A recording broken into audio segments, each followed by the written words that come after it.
you heard about the biggest scandal of this Conservative government? Elites are up in arms about a new memorial in Ottawa to victims of communism. The memorial is not yet built, but the concept for it was born nearly a decade ago when various communities in Canada, all of whom suffered directly or indirectly at the hands of communist terror, came together in a common pursuit to build a place of collective memory. Through years of bake sales and fundraisers and reaching out for private sector support, this group laid the foundation for the creation of Canada's very first official national memorial to victims of communism. Now, the Harper government agreed to provide financial support and also a location for this new memorial. They set aside land in the National Capital Region next to the Supreme Court of Canada and Parliament Hill.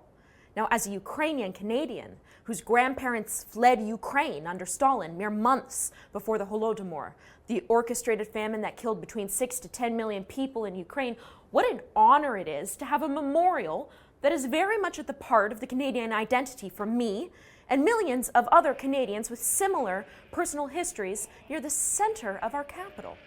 But the elite and the media would have you believe that the Conservatives are somehow committing some atrocious crime by placing this memorial next to the Supreme Court. To the critics, it's as if there aren't millions of Canadians, nearly 1/4 of all Canadians, that aren't direct victims or descendants of victims of communism. Even the normally reasonable John Ivison of the National Post is somehow up in arms about this. Ivison wrote that Ottawa's Wellington Street, the seat of power of our country, where this memorial will be, should be a tutorial in Canada's study, and that the Victims of Communism memorial, quote, does not fit that bill and should be relocated. He's not alone. The entire Ottawa Citizen editorial board said it should be moved. Even the Chief Justice of our Supreme Court wants it moved. They don't think it deserves to be near the center of our capital. Now, clearly, John Ivison and others have not visited the Ukrainians in Etobicoke or the Mennonite communities in rural Manitoba or Canadians from diverse backgrounds in countless communities, because for many of these families, communism is the reason they're here. But the criticism of this memorial isn't actually about location. For these naysayers, it would be problematic wherever it was built.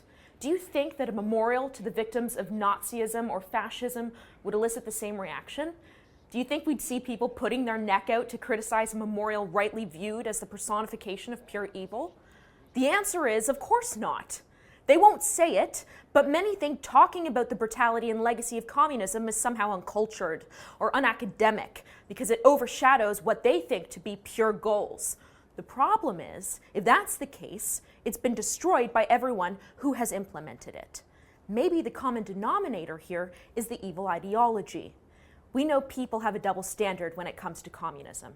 Every day we see people walking down the street donning a hammer and sickle t-shirt or a t-shirt of Che Guevara. There is a disequilibrium that exists in our historical memory, where people rightly condemn fascism as the object of pure evil and gloss over the brutal history of communism. In fact, in absolute numbers, there were more victims of communist terror in the 20th century than fascist terror. So when David McGuinty, a Liberal MP of Ottawa South, says it's controversial because the government didn't do its job, they should have all parties' support, he's right. It is a no-brainer that all parties should support it, but they don't. It's time they talk to their constituents and take off the rose-colored glasses when it comes to communism.